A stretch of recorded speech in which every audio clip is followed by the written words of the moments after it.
भगवान कृष्ण, ये 100% कंडीशनल है। ध्यान दीजिए, थोड़ा बात समझना। कृष्ण क्या है? 100% कंडीशनल है।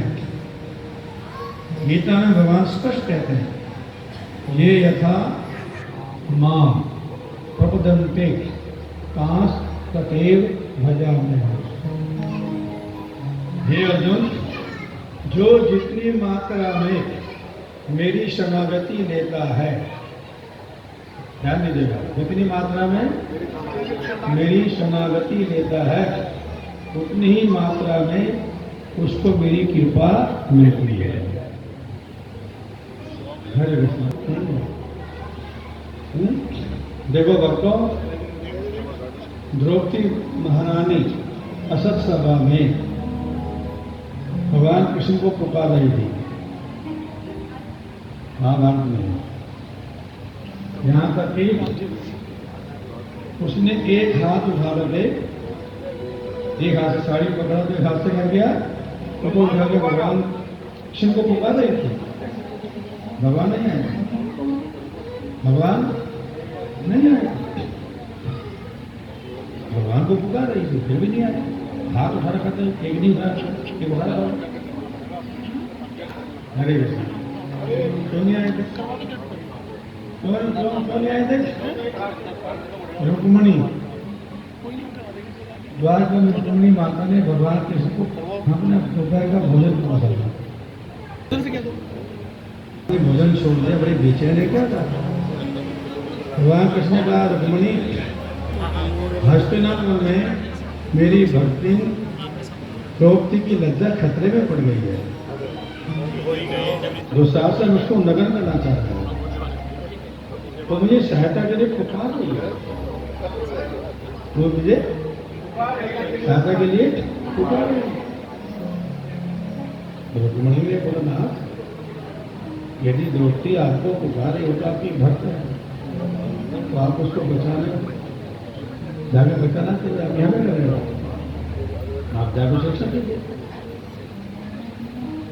भगवान कृष्ण के शब्द सुनने वाले ध्यान सुनना।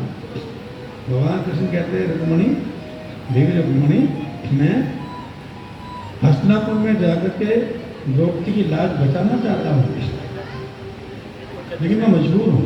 क्या? मैं मजबूर हूँ।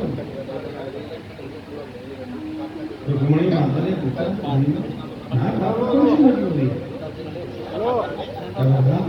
जिस रथ में मैं बैठ करके जाने वाला हूँ, वो रथ क्या खड़ा है? बाहर खड़ा है। उसका सारथी दारू क्या है? घोड़ों को जोड़ करके लगाम हाथ में लेके खड़ा हुआ है। मैं जाना चाहता हूँ, मेरा घोड़े भी भागने के तैयार खड़े हैं, मेरा सारथी भी लगाम लेके हाथ में खड़ा हुआ है, लेकिन मजबूरी पता क्या है? मजबूरी ये है कि जिस रास्ते पे मेरे रथ के पहियों ने चलना है, वो रास्ता अभी ठीक नहीं है। ये सुनकर के भगवान कृष्ण कहते हैं, साधारण रास्ते पे मेरे रथ के पहिए नहीं चलते। मेरे रथ के पहियों को चलने के लिए सबसे पहली कंडीशन पता क्या है? कि मेरा भक्त पूर्ण रूप से मेरी शरणागति लेने वाला होना चाहिए। बोलो,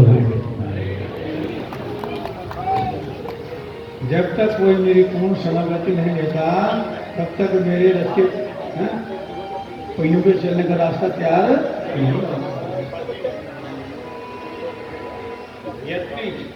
द्रौपदी मुझे पुकार रही है, लेकिन अभी भी उसकी मेरे प्रति पूर्ण शरणागति नहीं है। एक घास उसने का क्या हुआ है? साड़ी पकड़ा हुआ है। मैं मजबूर हूँ। मेरा भक्त दोनों हाथ उठा करके सहायता के लिए मुझे पुकारते हुए रोता है। सुनिए भक्तों, सुनिए, जब मेरा भक्त दोनों हाथ उठा करके पुकारते हुए मुझे रोता है, तो उसके रोने से जो उसकी कपोलों के ऊपर लकीरें बनती हैं आंसुओं की, वो मेरे रथ के पहियों के चलने का रास्ता तैयार होगा।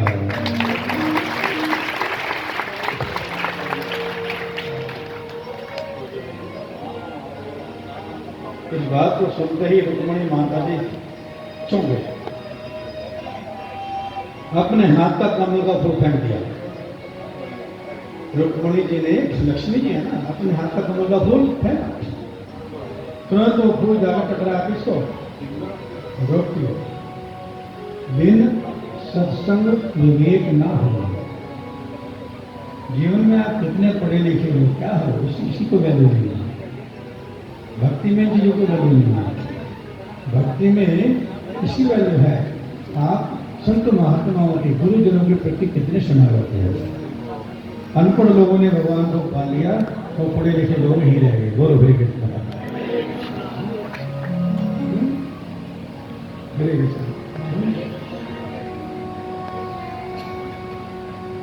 जैसे वो कमल का फूल द्रौपदी को टकराया, तुरंत उनको अपने गुरु की याद आई। किसकी याद आई?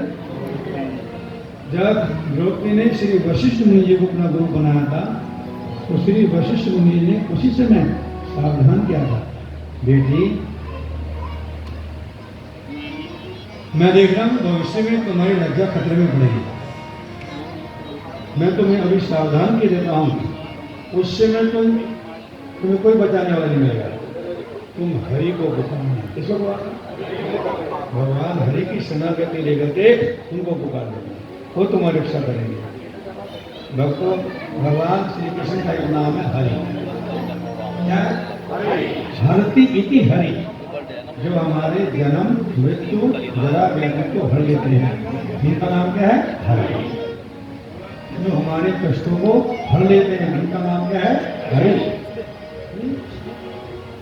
और जैसे द्रौपदी ने दोनों हाथ उठाए और रोते हुए भगवान को पुकारा, दीना बंधु दीना नाम खा लो, बोल दो मेरे बात, दीना बंधु दीना नाम मेरी गौरी तेरे हाथ, हे हरि मेरी रक्षा करो।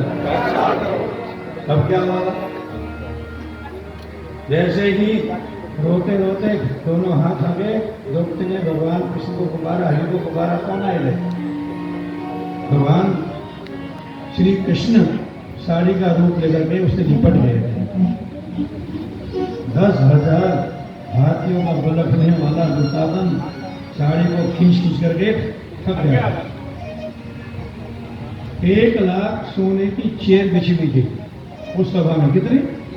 महाभारत पढ़ो, उसमें 1 लाख दुष्ट राजा पूरे भारत से इकट्ठे हुए थे, पूरे विश्व से इकट्ठे हुए थे, क्या करने के लिए? द्रौपदी को नग्न देखने के लिए। पूरा दरबार साड़ी से भर गया था। अद्वैतम अच्युतम अनादि अनंत रूपम आद्यम पुराण पुरुषम नवयौवनम च वेदेषु दुर्लभम अदुर्लभम आद भक्तो गोविंदम आदि पुरुषम अहम भजामि। अनंत रूपम, भगवान अनंत है। क्या है? वो अनंत रूप ले लेते हैं अपने भक्तों के लिए। तो कहने का भाव क्या है? कहने का भाव क्या है? भगवान श्री कृष्ण 100% बोल दो, कंडीशनल है महाराज, कंडीशनल। जितनी मात्रा में उनकी शरणागति लोगे उतनी ही कृपा मिलने वाली, फालतू मिलने वाली। जितना मैं प्रयास करो, बोलो हरे कृष्ण है कृष्ण। और ये जो जगन्नाथ है ये भी कृष्ण है। क्या है? बोलो जी, ये भी कृष्ण है। लेकिन ये 70% अनकंडीशनल है। कितने परसेंट? 70% अनकंडीशनल है जगन्नाथ जी और 30% कंडीशनल है। अर्थात 100 में से 70 अपने भक्तों के अपराधों को माफ कर देते हैं, फिर भी नहीं समझते तो फिर थोड़ा झटका लगा देते हैं, अपने मार देते हैं। बोलो हरे कृष्ण। नहीं समझा? मतलब भगवान जगन्नाथ जी 70% जो है अनकंडीशनल है, अपने भक्तों के अपराधों को माफ करते रहते हैं, लेकिन फिर भी नहीं समझता तो फिर थोड़ा क्या करते हैं? थप्पड़ में लगा लेते हैं। हरे कृष्ण कृष्ण कृष्ण हरे हरे, हरे राम राम हरे हरे।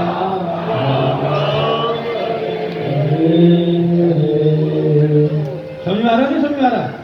आज आपको मालूम चाहिए कृष्ण कहाँ खड़े हैं, वो जगन्नाथ जी कहाँ खड़े हैं? तीनों एक ही हैं, लेकिन किसमें किससे आपको क्या मिल सकता है? कौन आपको प्रकृति कृपा कर सकता है, ये आपको मालूम होना चाहिए।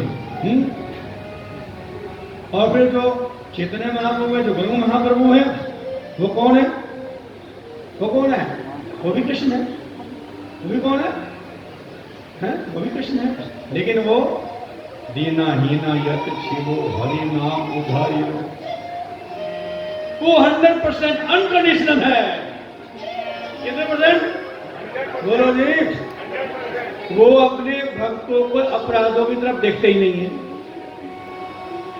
बस एक बार जिसने कहा हरे कृष्ण कह दिया, उसको गले लगा लेते, वो कैसे भी क्यों ना हो। बोलो हरे कृष्ण।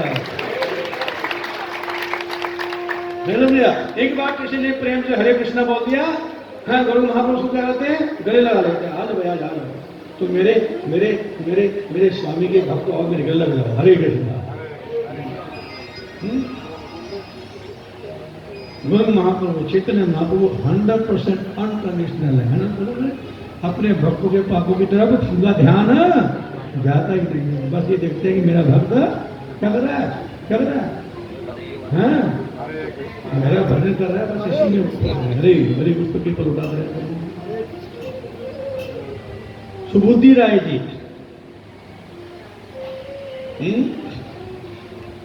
उसको नवाब हुसैन शाह ने अपनी पत्नी के प्रभाव में आकर के उसके ऊपर अपना जल फेंक के उसको मुसलमान बना दिया। हरे कृष्ण। जब नवाब हुसैन शाह छोटा बालक था तो बंगाल में ये सुबुद्धि राय जी के यहाँ पर नौकरी करता था। क्या करता था? एक बार से गलती हो तो उसको थोड़ा सा उन्हें पीटा था, तो उस मार का निशान पड़ा हुआ था उसे सुधार करने के लिए। जब वो किसी तरह से शासक बन गया बंगाल का, तो उसकी बेगम ने, उसकी पत्नी ने पूछा कि तुम्हारे पेट पे निशान किस चीज के हैं? तो नवाब हुसैन शाह ने बताया जैसे तो बचपन में मैं सुबुद्धि राय जी के यहाँ नौकरी करता था, तो मेरे से गलती हो गई थी, उन्होंने मुझे पीटा था छड़ी से, उसका निशान है। बोलो हरे कृष्णा। सुधार करने के लिए उन्होंने मुझे पीटा था, मेरे पिता के दिमाग में कैसे मार दो, कहते मार नहीं सकते तो कम से कम मुसलमान बना दो। बोले हरे कृष्णा। नहीं तो आपसे बात नहीं करूंगी। तो अपनी पत्नी के प्रभाव में आकर क्या किया, उसके ऊपर पानी छिड़क फेंक करके उसको मुसलमान बना दिया। पहले ये था कि पानी भी छिड़क दिया तो हो गया काम। बोलो हरे कृष्णा। ब्राह्मणों ने उसका बहिष्कार कर दिया, तो बुद्धि रहेगा। तो बंगाल से कहाँ पर है? काशी में है। तो काशी के विद्वान ब्राह्मणों से पूछा भाई इसका प्रायश्चित क्या है? ब्राह्मणों को क्या बताया उसको? कहते गरम गरम खोलता हुआ घी पी लो। हरे कृष्ण। क्या कर लो? गरम खोलता खोलता घी पी लो, तो फिर कम से मनुष्य होने में आने की संभावना है, नहीं तो उसका पापों का प्रायश्चित है ही नहीं, और कोई प्रायश्चित नहीं है शास्त्रों में उसका। बड़े दुखी लोग घी ठीक है, क्या मानना गंगा जी गोद में जाकर मरते हैं। बोलो हरे कृष्ण। सुभद्री राय जी ने सोचा भी गरम गरम खोलता घी पी के क्या मरेंगे, जाकर गंगा में डूब कर प्राण त्याग देते हैं बोले के। और जब गंगा जी में छलांग लगाने जा रहे थे आत्महत्या करने के लिए, तो गंगा मैया प्रकट हो गई। क्या भाई? गंगा मैया प्रकट हो गए। ये क्या कर रहे तुम? भगवान कृष्ण के भक्त हो गए, तुम ऐसे काम कर रहे हो? शी। तो ब्राह्मणों ने बताया कि खोलता हुआ का पी लो, घी पी के मरो। खोलता हुआ घी पी के अपने गाँव में गंगा जी डूब के मर जाता हूँ। बोलो हरे कृष्ण। ऐसे कोई मरने की जरूरत नहीं है। जब अवतारी भगवान कृष्ण जी प्रकट हो गए, चैतन्य को सुन लो, वो तुम्हारा समाधान करेंगे। बोलो हरे कृष्ण। गंगा जी बता के चली गए, तो वे चैतन्य महाकृष्ण में पहुंच गए। चैतन्य महाकृष्ण बोला कोई पचन पढ़ने की जरूरत नहीं है, बस क्या करो हरे कृष्ण कृष्ण कृष्ण हरे हरे हरे राम राम राम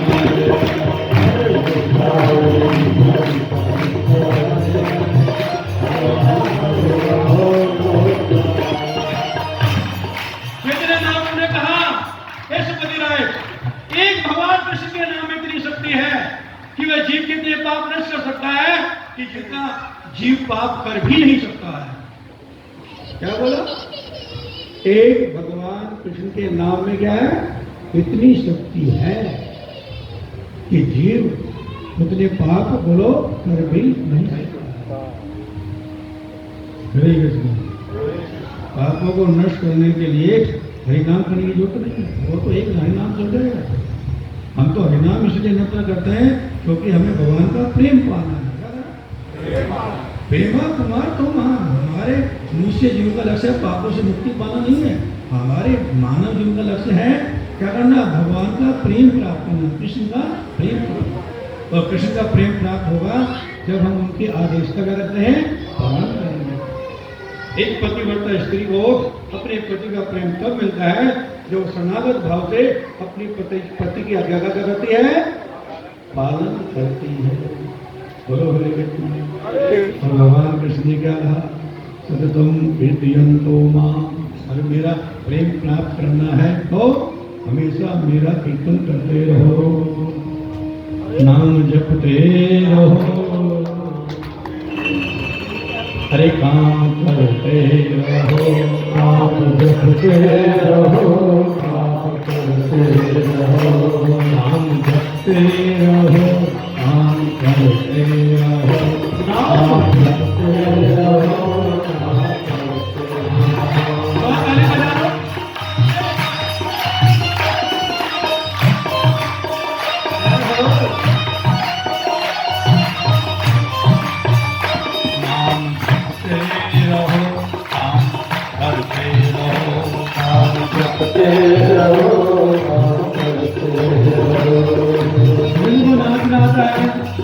भगवान जगन्नाथ के सामने लोग नाचो।